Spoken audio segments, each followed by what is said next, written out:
All right. Good morning. Here at the annual meeting here of the World Economic Forum in Davos. I would like to welcome all of you here in the room. I would also like to welcome all of you who are watching us online. We are here for a very, very important session on Eurasia. It's called A New Dawn for Eurasia. There has been a lot of happening in this space, however we define it. Obviously, there have been geopolitical shifts. There are shifts when it comes to the energy transformation. We have other shifts in the global economy, and Eurasia has become or has been more in the spotlight, I would say, as a result. And we have been at the World Economic Forum following this space quite actively. We had a session on it here last year, and we have some ongoing work on particularly the middle corridor, which has become so famous in recent years here at the forum. So this is really an update for us with distinguished leaders from different economies, for us to understand where we are with that connectivity between Europe and Asia, a very, very important trade route, very, very important, for example, energy route. My name is Mirek Dušek. I'm a Managing Director at the World Economic Forum, and I'm joined for this discussion by really an august panel, I have to say. Let me introduce you, Alexander Vучić, President of Serbia. Thank you for being here with us. Thank you. Prime Minister of Georgia, Irakli Garibashvili. A warm welcome to you. Madame Odile Françoise Renaud-Bassot, EBRD, you are the president there, a huge actor in the region. We have here Alibek Kuanterov, Minister of National Economy of Kazakhstan, a key economy in Central Asia and on the middle corridor as well. And last but not least, Cenk Alper, Chief Executive Officer of Sabancı Holding in Turkey. Turkey, obviously, an important economy on this route too, but also your business is quite relevant here. So if I could start with you, Mr. President, Mr. Vучić, I never underestimate how important it is for people to just get an updated understanding of the economy. And so I've looked up the economy of Serbia, and maybe some of my data is even outdated, but just for everyone to know, the biggest economy in the Western Balkans is actually the 24th largest economy in Europe overall, about $10,000 per capita, GDP, overall 64 billion, if I looked correctly, GDP. 68.5. And also dynamism important, 2%, at least if I looked, I think with the October numbers, 2% predicted for 2023 growth, for 2024. 2.6. We have a flash assessment. Excellent. And 3.6, IMF predicted 3.5. We believe it's going to be 3.6 in 2024. Perfect. So if I could, just the nuts and bolts of the Serbian economy at this point in time, but also I know that you have some upcoming announcements on the growth horizon for the next 5 years. So if you could also share with us some of those forward-looking pieces that you're working on in your government, and congratulations also on the election. So over to you. Thank you very much. This is for me a topic of an utmost importance, because people, when we meet with European leaders, because all of us in Europe, we believe that we are the center of gravity, that we decide anyway on everything, but what is actually happening in the world is that the power, particularly economic power, is shifting towards Asia. And we need to understand that. We that actually are living and will always live in Europe and will always be a part of Europe. And this kind of connectivity or interconnectivity with Asian countries is of an utmost importance for us. First of all, it was a good decision to found this new institute, new European institute, and that's why I commend European leaders, which is European political community. At least twice a year we can discuss all these issues with my friend Iraqi Garibashvili, with our friends from Moldova, Ukraine, some other countries, Azerbaijan, which Armenia, which have never been presented in European institutions, and that means that we get to know much more about them, and they get to know much more about us. Number two, speaking about economy, I can brag myself, but it's not time for that, about results, and I'm always dissatisfied with any kind of results that we have accomplished so far, because I believe that we can do always much better and much bigger things for our people. But since 2012, 2013, we more than doubled our overall GDP from 32 billion to almost 69 billion. And yes, the countries of Western Balkans, Southeast Europe, they have a bigger growth rate than European Union. As you know, an estimated flash estimation for the growth of European Union countries is 0.6 this year, and for the next year, the last foreseen made by the World Bank is 0.9, and it's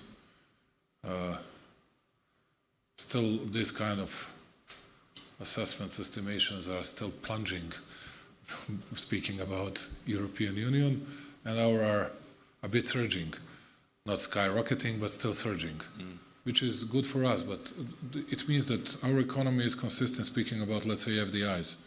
60 to 64% of overall FDIs are coming from Europe, but more than 32, 33% are coming from Asia. It's China, it's Japan, it's South Korea. And now we need to steer in a proper way our boat, and to see how we can attract as much as we can to make smaller that gap between us and the most developed countries in Europe. At the same time, speaking about that middle route, middle corridor that you mentioned, it's becoming more and more important. And still, northern route is of an utmost importance, but middle route is becoming more and more important. And it's all about connectivity. And that's what we were doing, making these interconnectors between us and Bulgaria, always having big support of EBRD and EIB in all these projects. I believe that when we're going to do this interconnector, speaking about energy, connectivity with North Macedonia will also have big support of EBRD or EIB as well, because we'll have to connect ourselves to TAP and TANAP gas pipeline. But we also need to build an oil pipeline towards Hungary. Now we have the only one through Croatia to Serbia, JANAF. And these are all very important things, because, let me define this and then I'm finished. We have two big issues today, which are very much interconnected. One is geopolitics, another one is economy. Economy means life, but there is no life without resolving some geopolitical issues, because we easily are getting used to the war in Ukraine. There are no news from Ukraine, although there is a terrible war.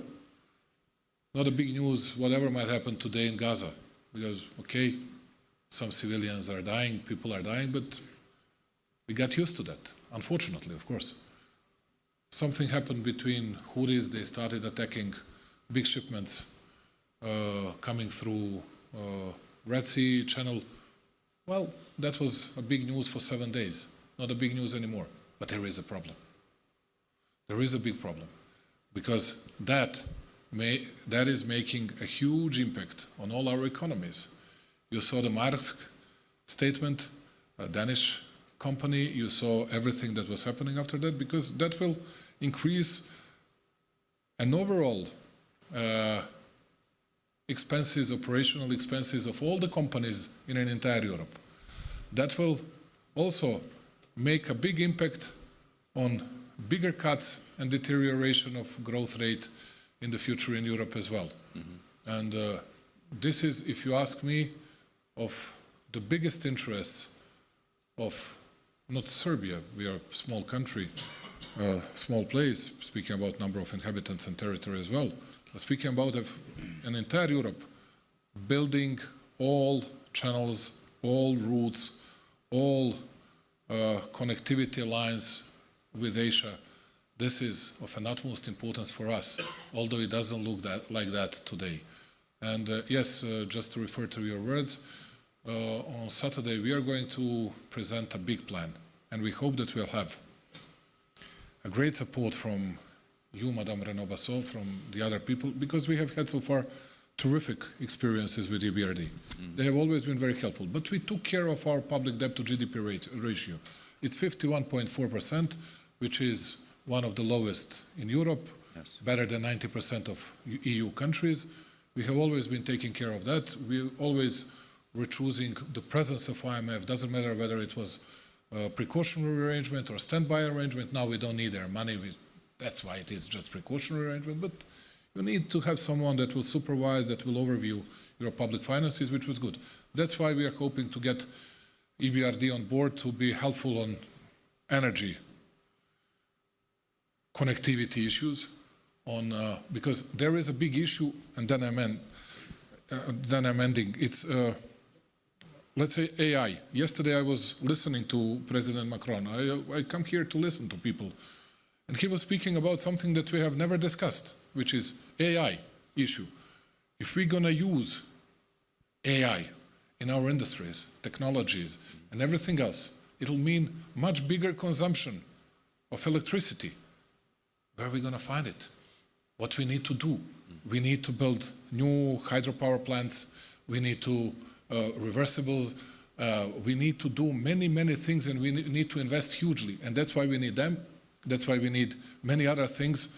And also, once again, connectivity with all these countries, all kind of connectivities, economic trade, transportational connectivity, energy resources connectivity, but also digital connectivity, AI, institutes and institutions connectivity, and everything else. Sorry that I took a lot of your time. Mr. President, thank you so much. Very interesting, very informative as well. Thank you. If I could move to you, Prime Minister Garibashvili, also if you could just, the nuts and bolts of your economy right now. Again, I know a lot has been happening. You've had some records in trade turnover, for example. So help us just understand where Georgian economy is right now, where it's headed. Thank you very much. First of all, thank you very much for organizing this very important panel. And I also want to join you in congratulating my dear friend, President Vучić, on his great victory. Georgia's economy right now is developing rapidly. In the last 3 years, Georgia's economy grew very fast, and right now we're one of the fastest developing economies in the world. 2 years ago, Georgia's economy grew by 10.5%. Also in 2022, 10.4%. Last year, 7%. Inflation is very low. Last 7 months, it was below 1%. This year, we expect to have more than 5% economic growth. This is a very conservative assessment. So therefore, it's a very good, stable situation. Politically, also, Georgia is very stable. And also, you mentioned trade, and everything is growing. Of course, we are expanding our trade connections and relationship. So I also want to mention that FDI was also a record number last year. And so therefore, especially after the decision that was made in December that Georgia became an EU candidate country, we expect more FDIs to flow into Georgia. So my dear colleague, President Vучić, mentioned connectivity. Of course, Georgia, as you know, has a very important strategic location, and we're absolutely committed to the development of this so-called middle corridor, which is becoming a very interesting, attractive alternative route. 2 years ago, we signed a very important roadmap together with our colleagues from Kazakhstan and also from Azerbaijan. We have a very clear, let's say, plan how to develop this corridor, Kazakhstan, Azerbaijan, Georgia, and vice versa. So we know exactly what needs to be done. It means the expansion of ports capacity, it means modernization of our railways, airports, and et cetera, roads infrastructure. I'll share with you recent updates about these very important projects. So this year we want to start construction of a new port, new deep sea port in Anaklia in Georgia on the Black Sea. Also the railway modernization is in progress, and this will be completed this year. And the capacity of the railroad in Georgia will be doubled, which will reach more than 48 million tons. We're also going to start the construction of a new airport, because we want to position ourselves as an aviation hub. And Georgia, because of its location, has full potential to develop itself, to position itself as an aviation hub as well. All the infrastructure projects, such as the road, East-West Highway, everything is going to be completed this year, and other important projects also will be completed in 2 years' time. So I also want to mention the importance of China's interest into this alternative route, so-called middle corridor. I had a very successful trip to China last year. I met with President Xi Jinping, and we decided to elevate our partnership to the strategic level. China's interest has been declared several months ago by President Xi regarding the middle corridor, and I think this will give more impetus and more energy to this, to the development of this corridor. So once again, I want to take this opportunity and publicly thank all the EU leaders who supported the historic decision to grant Georgia the candidate status. This is a huge achievement of our government, because since we came to power in 2012, we made enormous efforts and big progress on our EU integration path. Association agreement, free trade agreement, visa-free, and now this was culminated by this decision, and Georgia became EU candidate country. Also want to mention very briefly that Georgia's economy since 2012, since we came to power, doubled in US dollars. In the last 3 years only, Georgia's GDP in US dollars doubled in per capita wise, because in 2020, per capita US dollar in US dollars was $4,250, something like that. More than 8. And this year it will be $8,600 already. So therefore, this is a recent update about Georgia. So once again, thanks for giving me this opportunity to speak about our Very impressive. A lot is happening. Thank you so much, Mr. Prime Minister.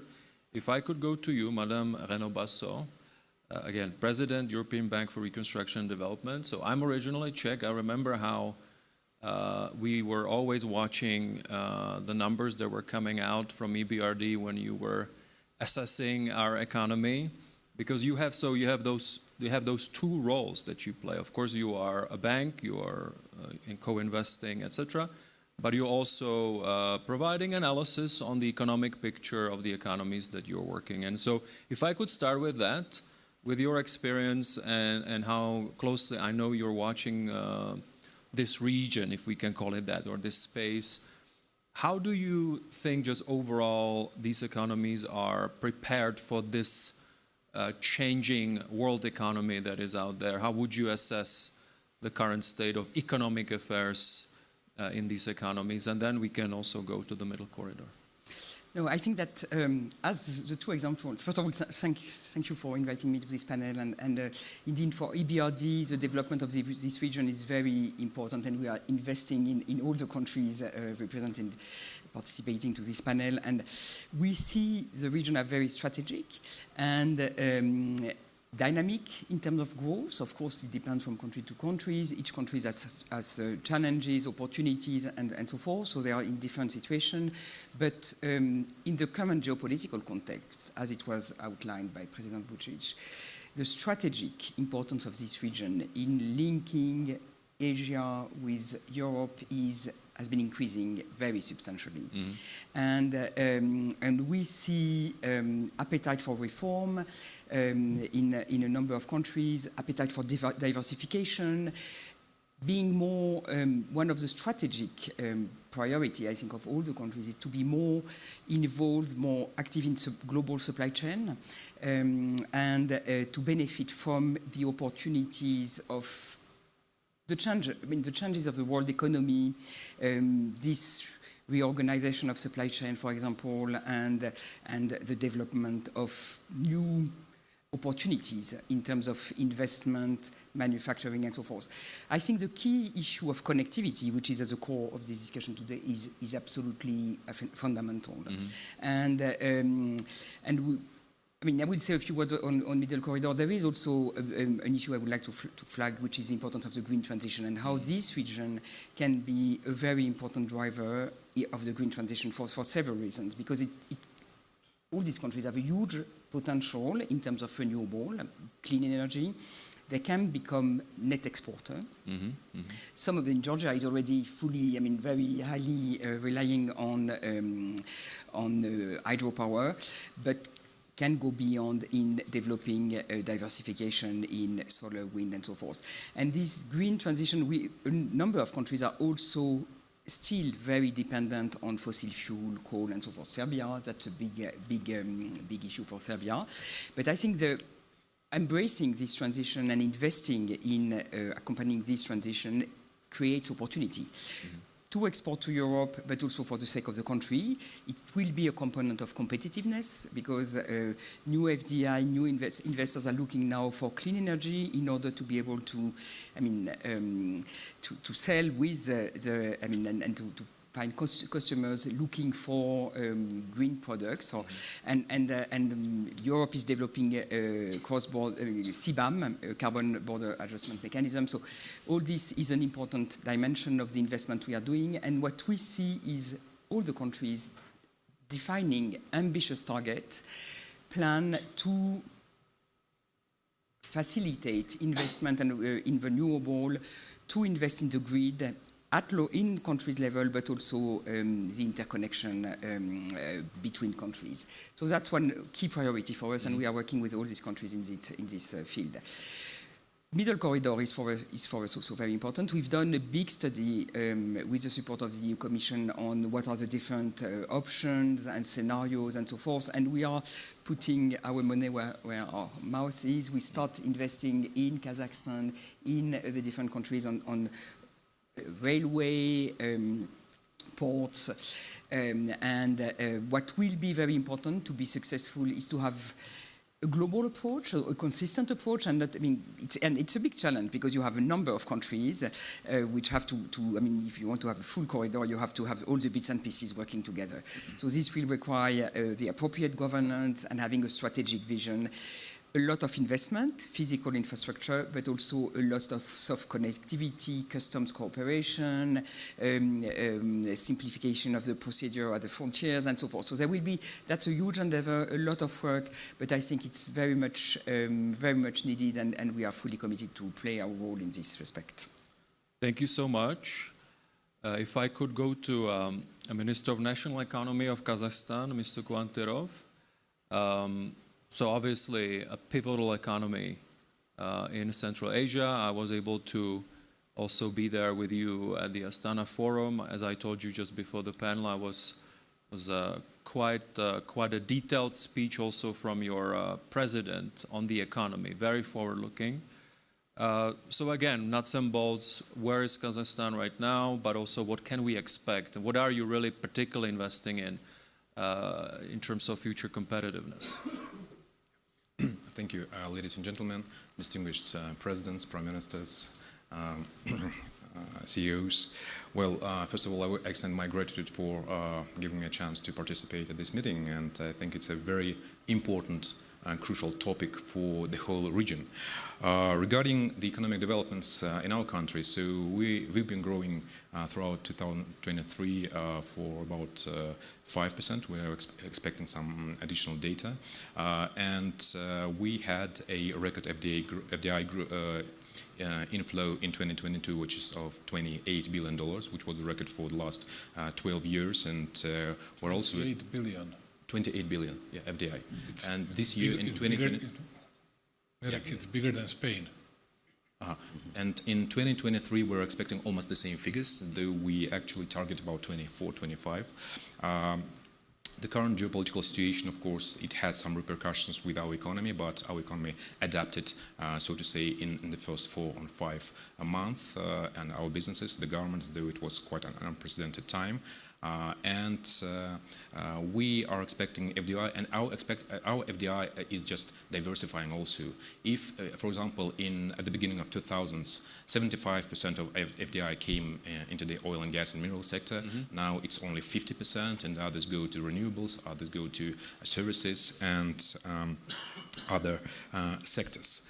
Kazakhstan positions itself to be a food and energy hub, security hub, since we are also fully fulfilling ourselves with energy and food, we're also ready to export more and more, and our food especially is considered to be eco-friendly with almost zero GMOs, and we are attracting more investments in the agricultural sphere from the foreign side who are interested in importing Kazakh food, and especially meat, poultry, and others. And by the way, in 2023, Kazakhstan was ranked number 6 according to FDI intelligence in investment momentum.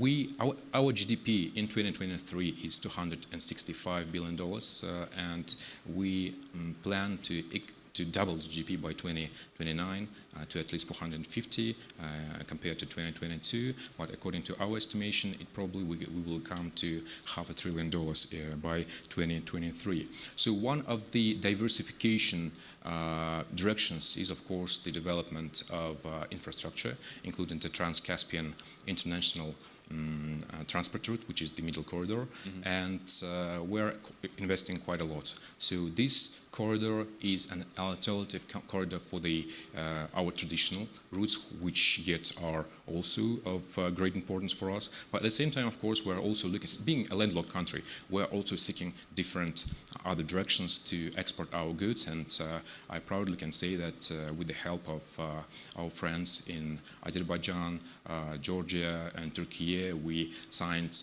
2 roadmaps on the development of the middle corridor, and Mr. Garibashvili has already mentioned that. And proud to say that into 2023, the exports through the middle corridor, through the Caspian Sea, from our 2 ports, Aktau and Kuryk, rose by 86% to up to 2.8 million tons. And in general, the 4 countries are expecting it to have the potential by 2025 to increase it up to 10 million tons, and including in these 2.8 million tons, 1.5 million tons of oil have been exported for the first time. And of course, this is not, and the infrastructure development is not only being done by ourselves. We have national and foreign investors. We are working very closely with international financial organizations, including the EBRD, and EBRD, I think, is playing a very crucial role, has been playing recently, especially due to some known reasons, and we are having a very strong strategic partnership, and Madam Masol will be discussing this soon in our bilateral meeting. From our side, we are also not only developing the Caspian part, but also the south part of Kazakhstan, for example, the Darbaza-Maktaral railroad, which connects Kazakhstan and Uzbekistan as well, since Uzbekistan is also, it's a double landlocked country, one of the 2, together with Liechtenstein, and a great transit of goods from China to Europe. So within this West Europe, West China corridor together, also connecting the Belt and Road Initiative has a very great potential with the whole economy growing, and after in a post-COVID war when China opened its borders, so it's just devouring all the goods from other countries, so the economy is booming, and we're doing it together with the Singaporean PSA USA company, with Abu Dhabi Port and others. And we are also working with Turkish companies on managing our airports. So the best available technologies and experiences that could be provided to Kazakhstan, we're trying to use this, and of course we should do it simultaneously with our partners on the other side of the Caspian Sea, together with Georgia, with Azerbaijan, and I think we have very good understanding of what to do. And by the way, the end of March is the term for our three countries to finalize the transportation integration things, including digitalization. I think digitalization is one of the most important instruments and horizontal measures to develop almost every sphere of economy, especially in the infrastructure. And as Madame Basso mentioned, also we have to think about the green economy. And while doing this, of course, we are also thinking the carbon footprint. And Kazakhstan is the only country in Central Asian region to have developed the carbon neutrality strategy. Now we're working on the action plan by 2060, and we should keep in mind all of these trends, of course. We bought 2 oil tankers recently, and also planning to buy additional ones to export more oil. And of course, European companies are very much welcomed to participate in this work, especially East European countries, so from Black Sea going to Romania, Lithuania, Austria, Germany, and many other countries. And I think it's not only about the infrastructural transportation connectivity, it's also connecting people, connecting ideas, technologies, and in general, defragmenting the world. Thank you. Thank you so much. I will still try to do one more round that will be like a quick one. But before I do that, Mr. Alper, Chief Executive Officer, Sabancı Holding, Turkey. First, if I could ask, how do you view kind of the nuts and bolts of the Turkish economy? Obviously, a huge connector also in this tissue of Europe and Asia, a huge energy hub as well. And I could go on and on. There is also a lot of attention of obviously being paid in the international community to some of the macroeconomic steps that are being taken. So how do you view it from the private sector perspective? Over to you. Thank you very much, first of all, inviting me to such a privileged panel. Probably I am the only one in the panel commuting every single day from Asia to Europe, Europe to Asia. Nice. So that's why I value... He lives in Istanbul. Yeah. Yes. So I value the investments on infrastructure, and also I highly appreciate the value of having alternatives in my routes. Similar, I think, in this middle corridor discussions. Yes, Turkey is one of the G20 economies connecting Europe and Asia together, not just with transportation, multimodal transportation alternatives, but also with, we have 4 bridges between 2 countries. We have 2 tunnels, we have sea transportation, we have gas pipelines, we have grids connecting, and we have data lines connecting 2 continents together. So, and of course we have cultures connecting 2 continents together. So that's extremely important. As Sabancı Group, we are active in 3 different businesses, energy, financial services, banking, and also industrials, and we are active in 16 different countries. Worldwide. So we are procuring, we are selling more than 100 countries in the world. And today, pandemic has learned us that actually resilience of supply chains, having alternatives in those supply chains. Also now with all these net zero initiatives, actually the, GHG emissions of the supply chains are becoming more and more critical. So having alternatives to maritime, where right now, if you see the attacks in Red Sea, is extremely critical actually for the resilience and confidence of the supply chains. These routes are extremely critical. We have to make these routes shorter, more efficient, and more connected. So I highly value the Middle Corridor initiative, and I believe Turkey is the main actor over there connecting the continents with multimodal transportation, with its infrastructure investments, And if you look to Turkey economy, we are very well positioned actually in two continents with our highly educated, probably in the region we have the best educated workforce and growth rate of alternative industries is extremely high in Turkey. And then, as you rightfully said, we are an energy hub and also transporter as Turkey, especially green transition will play a critical role, not just with the potential of renewable of Turkey, but also producing green hydrogen and transporting this between the continents. Mm-hmm. Thank you so much. So if I could now go a quick second round just for some quick reactions. And Mr. President, you mentioned also of the geostrategic picture and geoeconomic relations. Now there is a new growth agenda also from the EU. And you know the relationship very well. So how do you, from your standpoint, how do you see this new initiative from the EU toward the Western Balkans and including your country? Is it enough? Is it the right thing to do? What is missing potentially?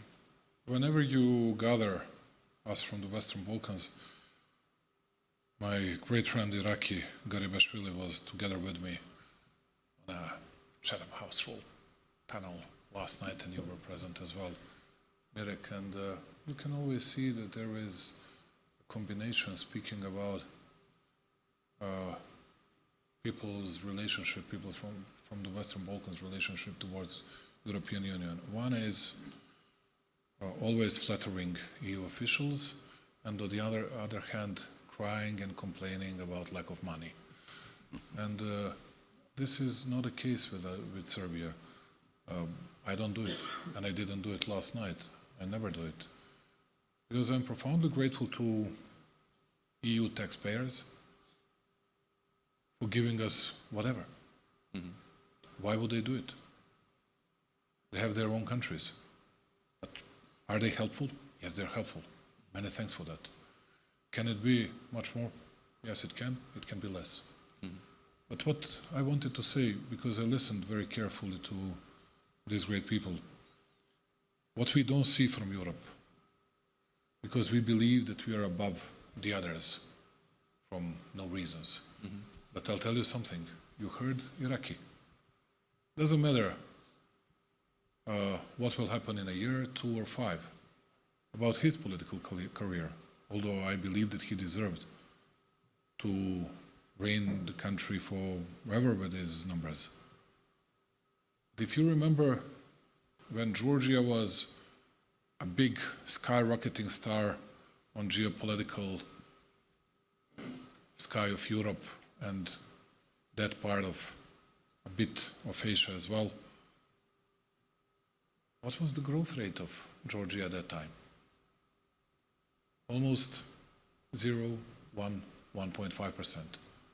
Today, nobody's speaking about these terrific results of Iraqi Garibashvili and Zomar Tokayev as well and his government. Mm-hmm.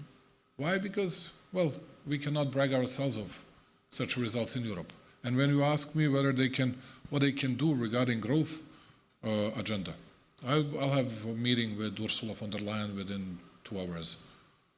And I say, many thanks for everything you have done so far. If you can be helpful, good. But please help yourself as well, because we need, I'll tell you this in a very honest way, we need stronger Germany. We need, because when they cough, we got pneumonia. And when they contract minus 0.3%, then we have a problem. Mm-hmm. Otherwise, we would have plus 4.5, not plus 3.5 or whatever. Mm-hmm. These are the issues, which is important. But I wanted to add one more thing about Iraqi, let's say. You noticed one sentence. He said, okay, now we are pulling up our relationship with China on a strategic level. Mm-hmm. And he's going to face very soon the same type of questions which I was always facing. Why are you doing that? Are you closer to China or to European Union? He needs to work for the benefit of his country. He cannot work easily and successfully without having Chinese investments, without working very closely with them. And people in Europe, they need to understand that. And they will make bigger influence of European Union understanding that, not making pressure on him, on me, or on someone else. Because I'm not going to deprive my country of 30% of Chinese investments. I have no right to do so. Do I have the right to do something against European 60 to 65%? No, and we'll never do it. And we'll always appreciate, we'll always respect it. But this is the only thing that we ask, to get this, to have this kind of freedom of choice to do whatever we can for our own countries, and that's it. And I believe if we'll be able to sustain that, then it's a good future ahead of us. Thank you so much. Our countries, at least. Thank you. We have about... But we can't do many things without EBRD. Madame Basso, That's clear, that's clear. I didn't want to make you angry. So we have 5 minutes, so if you can give me quick reactions. That's what I think. Mr. Prime Minister, and that's why actually we did it. That's why we wanted to make sure at the beginning you can actually put the data out there about the economies. Yeah, I admire them. Yeah, I envy them. It's impressive. Impressive.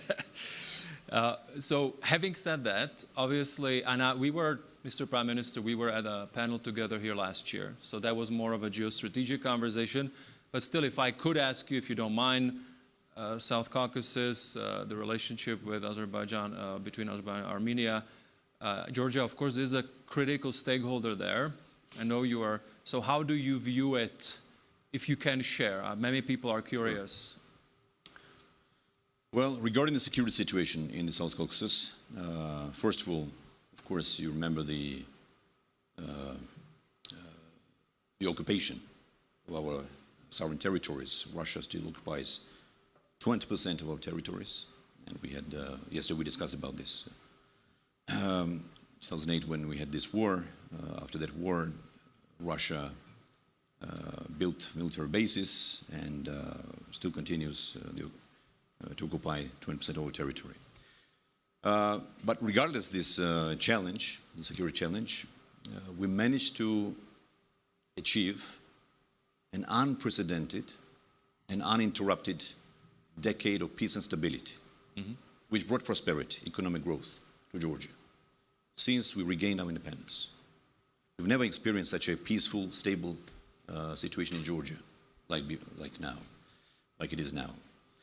Regarding the neighboring countries with Azerbaijan and Armenia, we have a very close relationship and partnership with both countries. They're our brothers, they're our friends, and I did try 2 years ago to mediate or facilitate, and we did successfully the first mediation when Azerbaijan released 15 detainees and Armenia gave the maps for the mine territories to Azerbaijan. So this was a successful attempt, but it's a very complex situation. We understand there are many players in this region, and what I want to add to that is that I know that now the position of both leaders of Azerbaijan and Armenia is that they want to deal with each other on a bilateral level. Personally, I think this is the right way to do, because with all the stakeholders, with all the mediators, sometimes it becomes more conflicting and more, less counterproductive. So therefore, I wish them all the best. So I very much hope that they will find a solution, and they will soon sign the peace agreement. Thank you so much. I'll go to Madame Basso just to finish on the Kazakhstan, Central Asia. I remember that there is a lot still, and you mentioned it, Minister, a lot to be done in terms of also coordination among the different countries on all kinds of cross-border procedures, etc. Just curious, can we expect out of this momentum around the Middle Corridor and the work that we're doing on transportation links, etc., can we expect bigger integration Can we expect some new partnerships among the Central Asian countries?